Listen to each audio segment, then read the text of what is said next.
Good morning, good afternoon, and good evening to everyone. That's right, Mr. West. That is the intro. Nice to see everyone in the call today. Welcome in. I see a bunch of comments already. We got people from technically all around the world, if you count the United States and the UK, which I would say is a pretty good progress in that direction. Aaron, have you ever been in one of these calls or one of these? Yeah, I think I've made it to a few of these. It's been a little while since I've been on this one. Okay. So for Cool. everyone that I don't get to see very much, name is Aaron Jones, one of the coaches on the team. I've been working with Eli for quite a long time, but I knew him before the business for some reasons might be evident by the last name. Yeah. Eli won't be joining us today. He is in the middle of moving, but he'll be joining us next week. But Aaron and I will be here to answer any questions you have. We'll probably do some Instagram audits as well. So Yeah. We'll get started with Q&A and then jump into some quick little Instagram profile audits. But yeah, I see like we got Ariana. That's one of our coaches. She's in Austin. Hey, Ariana. We got some people. We got Darren for the UK. But yeah, I mean, so if you're here in the chat, yeah, post questions or I would challenge you to do both. If you're gonna post a Instagram account, real estate related for us to review, I challenge you post a question with it so we can help you two ways as well. You can definitely post the tags right here. Kenny, is that where you prefer people to post it? Yeah, just put it in the comments. Just let me know your handle and I'll pull it up on my end and we'll get to that. We'll probably start answering some questions first and then we'll jump into the audits. Cool. We have a question from Kevin if you want to pin it. Yeah, let's do it.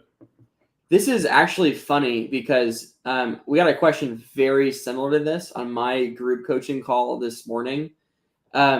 We actually had several questions, ironically, in a row about this. It led to a really good conversation. So let me really quickly answer on a high level and then give you some specific feedback, Kevin, on what I would do there. So on a high level, and I'm just going to say this because I think there's probably a lot of people here who could quickly jump to the answer for what they'd recommend Kevin do. But the more fundamental question, just genuinely, is to ask yourself, what do you want? And why did you get in this business? Because somewhere in between, Aaron, I want to be a real estate media guy. I want to do photos, videos, twilights, reels. I want to do 360 tours. I want to go in and out of houses. I want to do content for houses. Maybe I'll do some reels for agents that will hopefully be of houses. Maybe they'll have a little voiceover. But somewhere in between that and a business that is an entirely a branding business, somewhere in between those is where you draw the line on what you'd like to do versus what you don't like to do. So the first answer before you figure out what to do with it is to figure out what's my line. Like when I think about my business, when I think about the kind of things I'd like to be doing, why I got in this business to begin with, if making a branding video, and that means a lot of different things to different people, if that means you're doing a video of a house and the agent has an intro, then I can talk about that too. Alternatively, if you're not talking about that, may not be our wheelhouse, may not be the thing we love doing, but if you do, just make sure that is what you want to do first.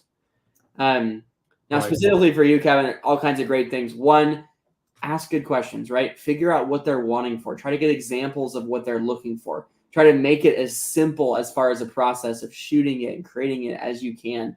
Try to make your time when you're doing it as short as you possibly can, right? That's just good business principles. You want to be able to do something quickly, efficiently. A lot of people, when they see branding content, the eyes gloss over. There's a temporary promise of more money. And because of that, you might give yourself a lot more time to do a branding content project when if you had a smaller expectation for how much time it would take, you'd be able to do it in that same amount of time too.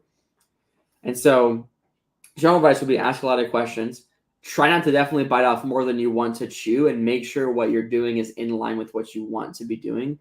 If a branding video is like you're doing a 2-minute video for an agent where they're talking about their story and they're talking about how they're in a market and that aligns with your skills and what you want to do, then have fun, first of all. We would generally say, maybe that's not the direction we want to go. We might say, if you aren't 100% committing to doing it, it might be good to have someone else you could connect them to. Be the guy who can say, well, I'm not the guy to do that, but I know someone who is, and connect them. But alternatively, if you really do want to do it, Kevin, obviously, ask good questions.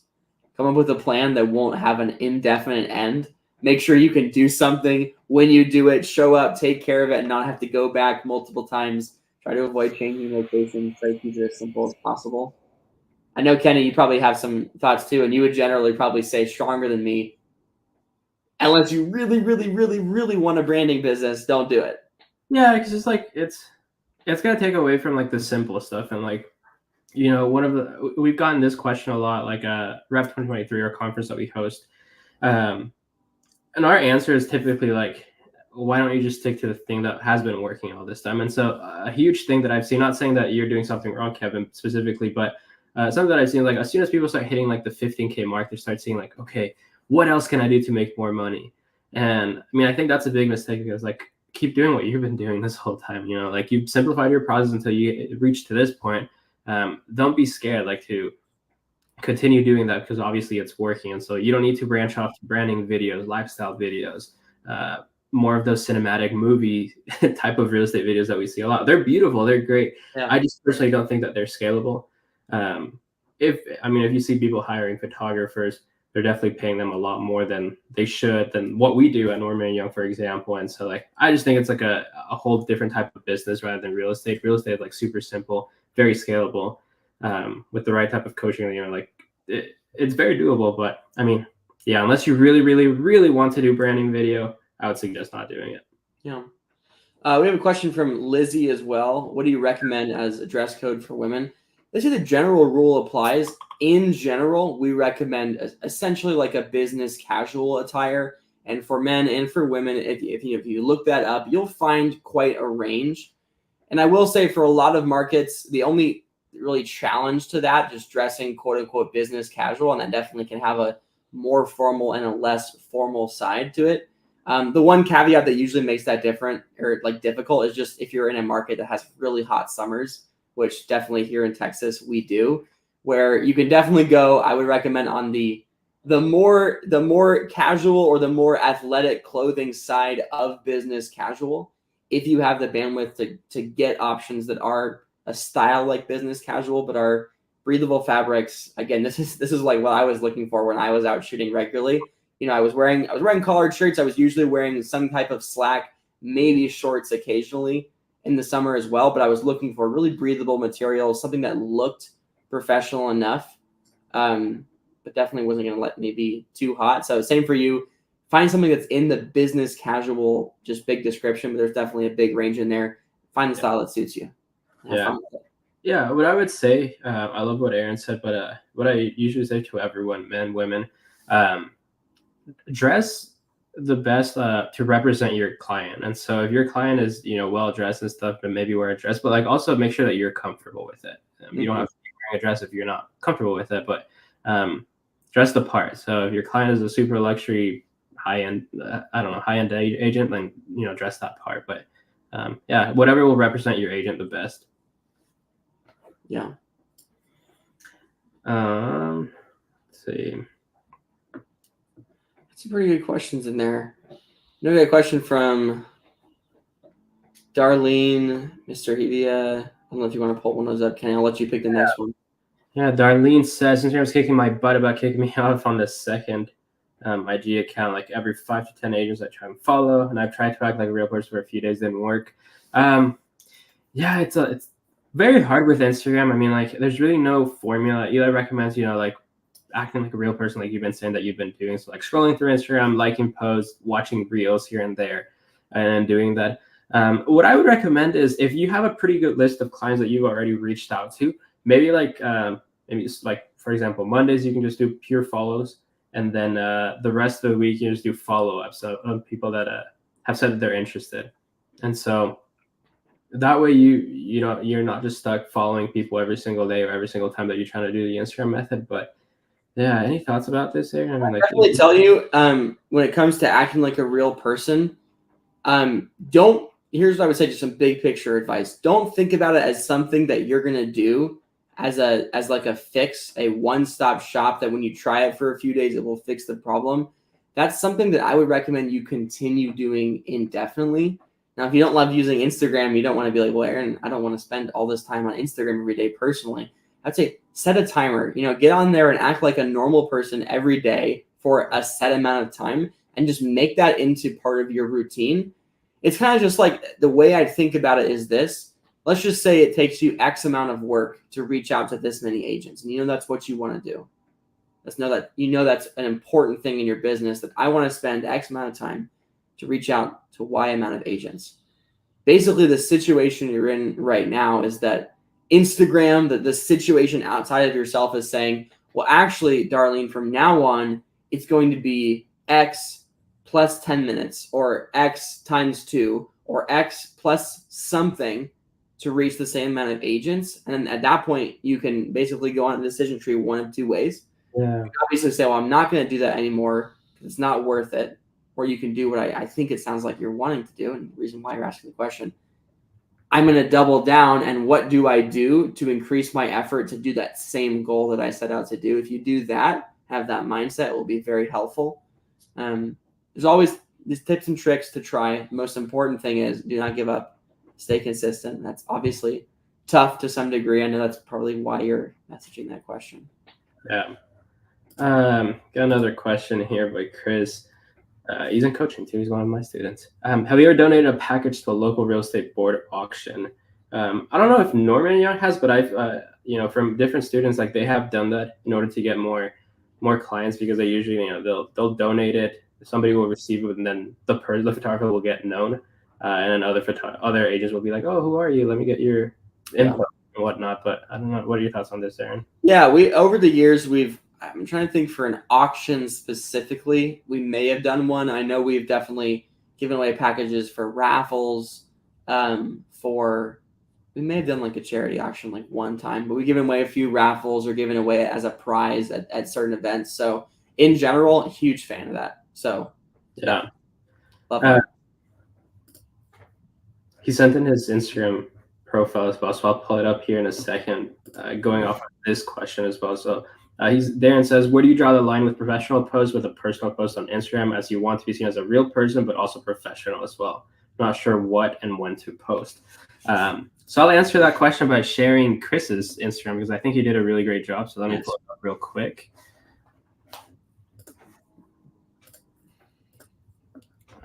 Share screen. Alrighty, so are you able to see this? I think it's good to go. Good to go. Perfect. Okay, so this is the fake profile that I made, and this is what I would recommend. So in here, you'll see that you're seeing me as a real person, and also it's professional. You don't see like, I love cars specifically, but you don't see me at a car show or like saying like, oh, I love this Lamborghini, for example. It's showing me shooting around at home, which says that I'm a real person, knowing exactly what I'm doing. And here's Chris's Instagram. I think this is like a 10 out of 10, honestly. You see Chris, you see his face. He is holding a camera, shooting at a house. You'll see his portfolio pieces.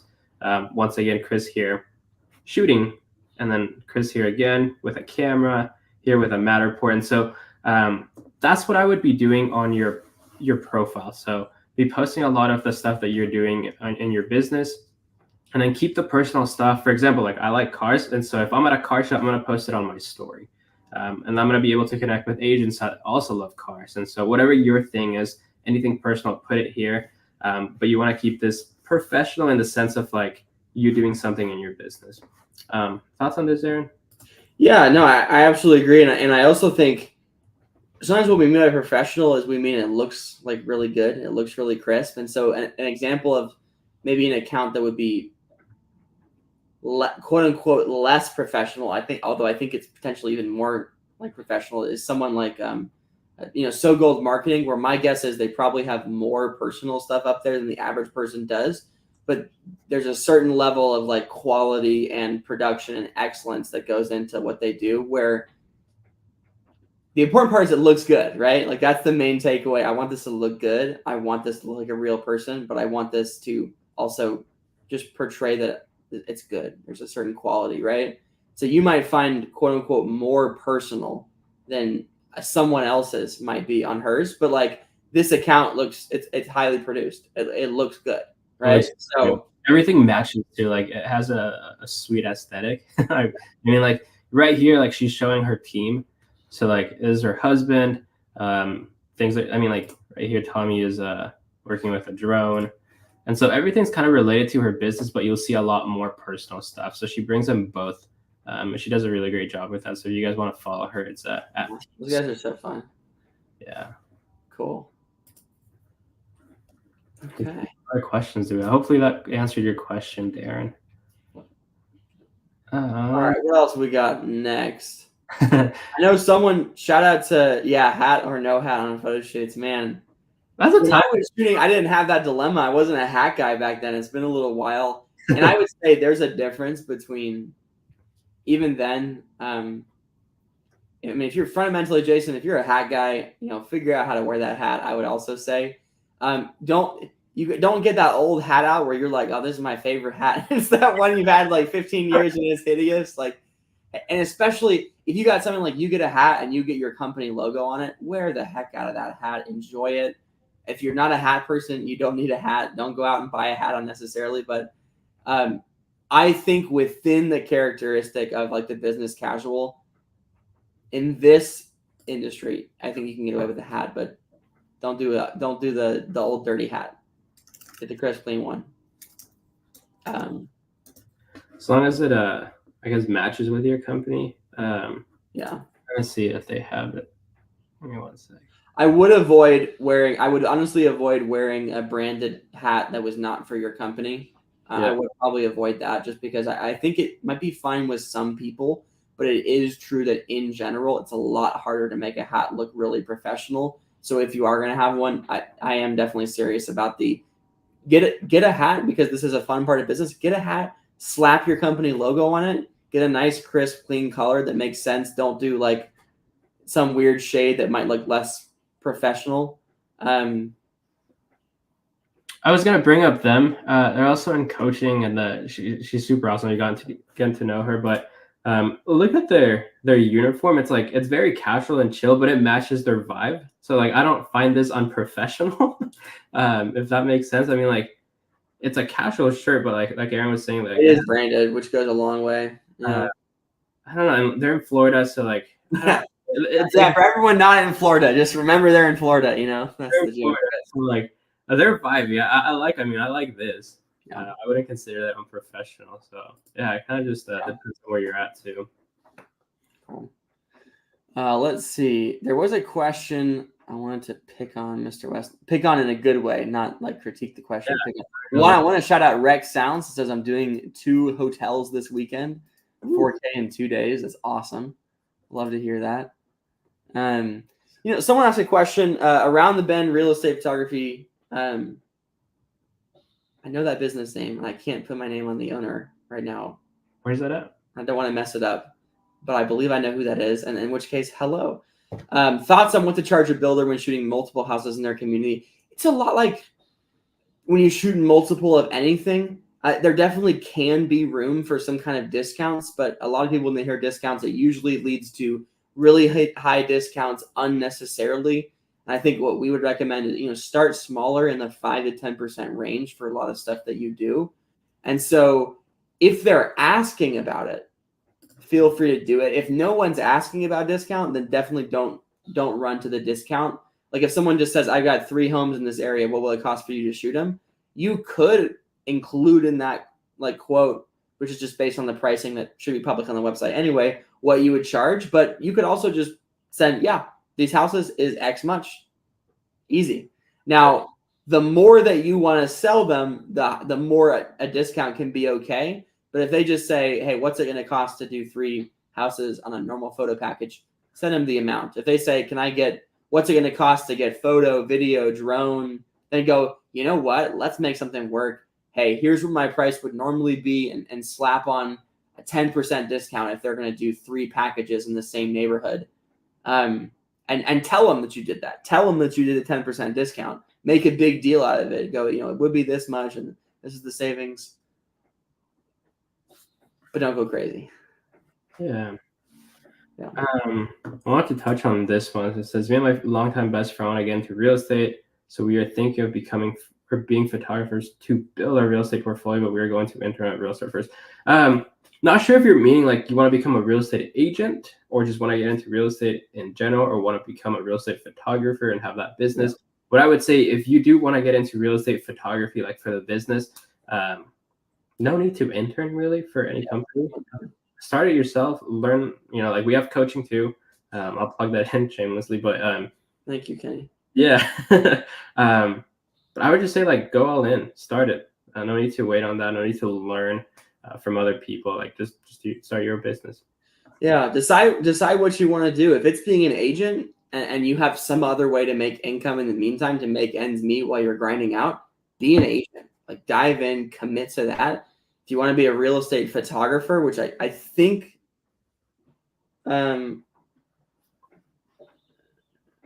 might be at least part of the goal for maybe the next many years of life. And if that's what you want to do, dive in.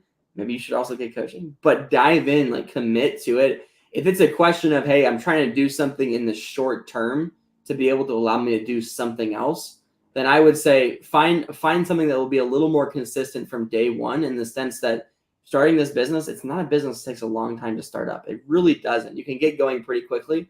But if you're going, Aaron, I want to be an agent as soon as possible, figure out a way to make ends meet while you work on becoming an agent. It's not going to take very long if you want to become a real estate photographer, if you give it your all, if you do the right steps, but commit to doing whatever you want to do. I think that's the pathway you won't regret. It's the pathway you won't regret. I like that. Actually 2 questions here for Jason Marlowe. And I think actually there's an underlying point I could give on both of these. The first question is, what do you do if you get there and trees are casting giant shadows in the front of the house? Another one is, how do you respond to agents thinking that free photos are a scam or won't give you the time of day or ignore you? We talked about this also on my coaching call a few weeks ago. There's a specific answer to those houses, and one of them is, you do what you can, right, to make the shadows not as bad. And the second one is you keep messaging, you follow up, you write messages that a human write. There's like a tactical answer to both of those. The more fundamental underlying thing that I would tell you, Jason, like really focus in on this and think about this and figure out how many different places in your business you could apply this line of reasoning to. There's this framework we talk about, which is viewing things as a problem or as a fact. And an example of that would be when you go to a house and there's trees in the front of the yard casting shadows, we can look at that as a problem, or we can also think about it in our minds as just the fact that there are really big trees in the house and I'm here at 2 p.m. If I was here at 9 a.m., maybe it'd be different. Doesn't matter. But if I was here at 9 a.m., maybe it'd be different. There are shadows in the house. So in light of that, the obvious solution will be, we'll do what you can, right? We can't get rid of the trees. We can't really get rid of the shadows. It's also not worth getting rid of the shadows. I mean, I'm sure someone can edit them out. But that's not so much a problem. That's just a reality, a fact, a statement that describes something true. There are trees in the front yard. There are shadows. The same way, right? You go, how do you respond to agents thinking the free photos are a scam and won't give you the time of day or ignore you?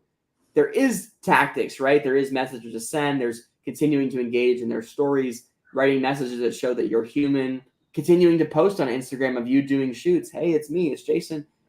Those things go a long way, but it's also just an idea that you can take a step back and say, is this a problem, or is this just what the reality of doing outreach is? And then part of that process, well, we can do things to make it better. Lots of people aren't going to see the message. Some people are going to think you're a scam. And at the end of the day, marketing isn't about getting every single person ever to take you up on it and do it. Although I suppose we'd be pretty happy if that did happen. So I'm not going to complain about that, right? If anyone in here has 100% response rate to their outreach, celebrate that. That's not a bad thing. But we can look at this as, this is a problem that is going to make the process difficult, or it's just a reality that comes with the territory. And I would just say, Jason, as many things as you can think through with that framework, it's worth just categorically going through your business. Those are conversations we definitely like to have in coaching. I'll just plug coaching again there. But it's those kind of conversations that will help you free up some mental headspace to focus on other things. Because I would tell you, both of those questions have an underlying facet, which is there's this problem that me and Kenny would look at and say, those aren't problems. Those are just realities. Really, yeah. He's going to cast shadow. Some agents aren't going to think the message is real. Doesn't mean you can't do anything about it, but it's also just going to happen no matter how you do it. Some percentage will think it's bad. There's going to be trees in the front yard. So for whatever that's worth, I'm thinking about that. Start looking through your business with that in mind. Start thinking about that, this is not me challenging you and saying you've done something fundamentally wrong this whole time, but there's just an opportunity here to start thinking, what other thoughts do I have that I could benefit from thinking about this as just a fact, a reality, not so much a problem, positive, negative, that needs to be fixed. Might be useful.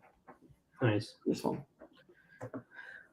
Let's see what other questions we got. Let's see. There's this one from Jason as well. When did the page shoots start coming when doing this full time? I had about 20 free shoots in 2 months, and I work fast, great, and positive feedback, but there hasn't been any return clients. Yeah, great question. What I would say is, like, are you following up with them? And by following up, are you just messaging and staying top of mind? Because a lot of people will just forget; they're just busy. And so the students that I've had that have had similar issues or situations like this, they haven't really reached out. And so they did the free shoot, it went well, and that was it. They were like, yeah, deliver the photos, and that was it. Now I'm just gonna wait. I'm not saying that you're doing this, but just the question if you're not following up, you should be following up, sending them a text, seeing how they're doing.